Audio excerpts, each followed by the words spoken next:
नमस्कार मित्रांनो. तर आज एक परत नवीन मैदानचा अपडेट घेऊन या व्हिडिओच्या माध्यमातून आपण आलो आहे. तर मित्रांनो, सालाबादप्रमाणे आयकोच्या पट्ट्यावरती शिवणकवाडीकरांचं मैदान होणार आहे. आणि एक गोष्ट मित्रांनो, आयकोच्या पट्ट्यावरती मैदान होणार आहे म्हणजे शर्यत क्षेत्रात सगळ्यांनाच माहिती आहे की आयकोचं मैदान कसं होते.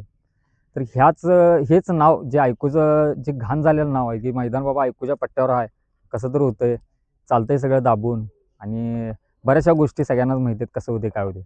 तर हेच मित्रांनो जे जुनं नाव आहे आयकोच्या मैदान पट्ट्याचं, तेच नाव पुसून एक चांगलं नाव तयार करण्यासाठी शिवणकवाडीकरांनी यावर्षी एक ठोस निर्णय घेतला आहे आणि त्यांनी मैदान आयोजन केले मोठं. तर ते मैदान कसं होणार आहे, त्याचे नियम अटी कसे असणार आहेत आणि हे मैदानची कडक नियमावली काय आहे, या व्हिडिओच्या माध्यमातून बघूया. यात्रा कमिटी आपल्यासोबत आहे, तर चर्चा करूयात या मैदानाविषयी.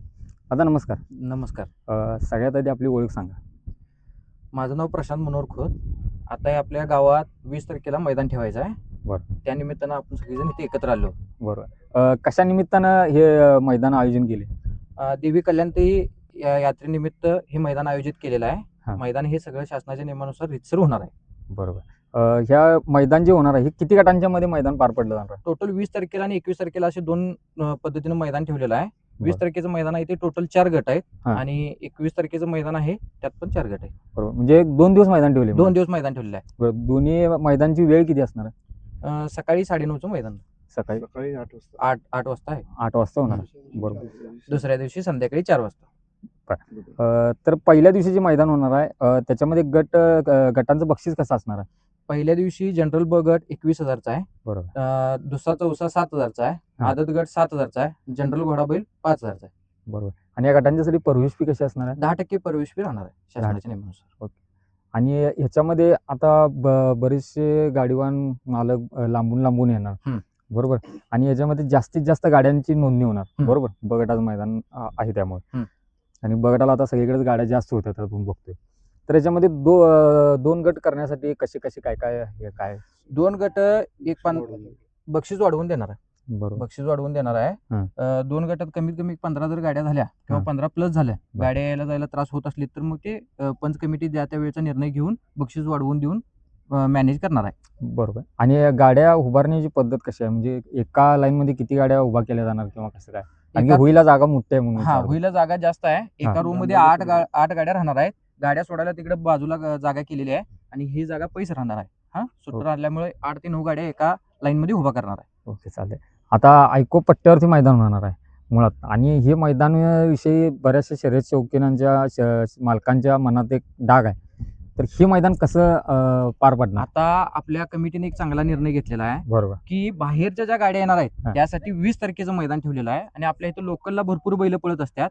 त्यासाठी 5 गाव मर्यादित आणि 7 गाव मर्यादित असं ते दुसऱ्या दिवशी मैदान ठेवलेलं आहे 21 तारखेला. त्यामुळे बाहेरनं ज्या गाड्या येणार आहेत ते 20 तारखेचं मैदान होणार आहे. ते एकदम क्लिअर, ॲक्युरेट आणि पंचांच्या अटीतटीच्या नियमानुसारच होणार आहे. त्या नियमांचं उल्लंघन कोणीही करता येणार नाही. आणि 21 तारखेत जे मैदान होणार आहे ते लोकलला 5 गावाच्या आणि 7 गावच्या मर्यादित ते मैदान होणार आहे. बरोबर.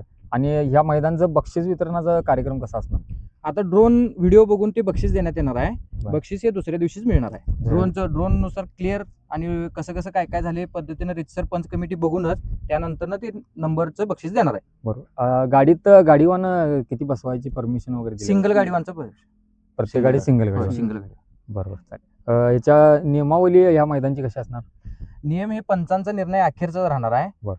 करेक्ट हे मैदान होणार आहे. विना लाठी, विना काठी, बिना बॅटरी हे मैदान होणार आहे. सिंगल गाडीवान असा ह्याचा नियम आहे आणि पंचांच्या करेक्ट आणि ॲक्युरेट नियमानुसारच हे मैदान होणार आहे. बरोबर.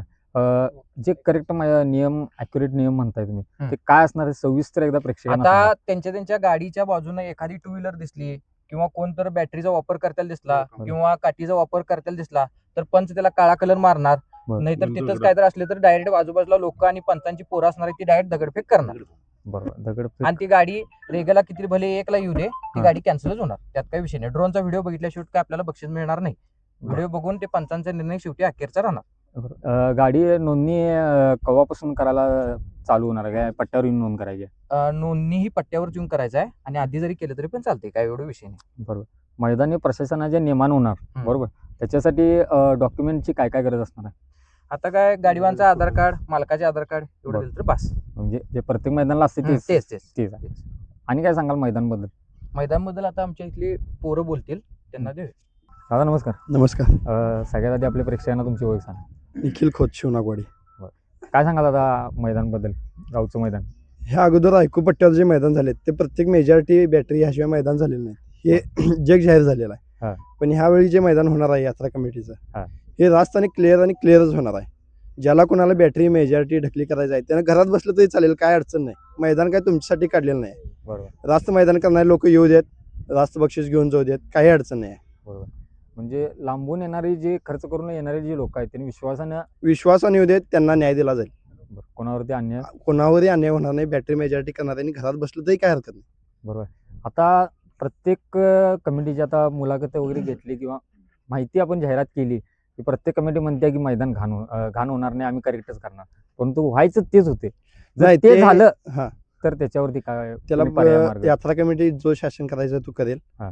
आणि जो ड्रोनचा कॅमेरा आहे तो बघूनच बक्षीस दिलं जाणार आहे. आणि कोणावरही अन्याय होणार नाही. लोकलची बैल आहेत ती दुसऱ्या दिवशी पाळणार आहेत, त्यामुळे काही अडचण नाही. बाहेरच्यांच्यासाठी पहिल्या दिवशी मैदान काढलेलं आहे, त्यामुळे लोकलचा कोणीही हस्तक्षेप करणार नाही यामध्ये. बरोबर. आणि या व्हिडिओच्या माध्यमातून काय संदेश झाला संपूर्ण शर्यत शौकीनांना आणि बैल मालकांना? मैदान हे रास्त होणार आहे, हा. त्यामुळं तुमच्या पद्धतीनं गाड्या घेऊन या. रास्त तुम्हाला निकाल दिला जाईल. बरं. तुमच्या प्रत्येक कामाला न्याय मिळेल आणि बक्षीस रास्त मिळेल, काय अडचण बरोबर. नाही. आता तुम्ही सांगितलं की 2 गट झाल्यानंतर ना गाड्या जास्त नोंद झाल्या तर 2 गट करणार. हा. बरोबर. त्याची प्रवेश फी पण 2 गटाच्या हिशोबाने गोळा होणार. प्रवेश फी बरोबर. गोळवणार, त्यात बक्षीस कसं देणार 2 गटाचं? बक्षिसामध्ये वाढवून देणार. त्यामध्ये वाढवून. प्रवेश फी घालून ज्या त्यावेळेचा निर्णय कमिटी घेऊन वाढवून दिलं जाईल, काय हरकत नाही त्यामध्ये. बरं. म्हणजे जास्तीत जास्त गाड्यांची नोंदणी जरी झाली तरी काही हरकत नाही, हरकत बक्षीस हा रास्तच मिळणार आहे.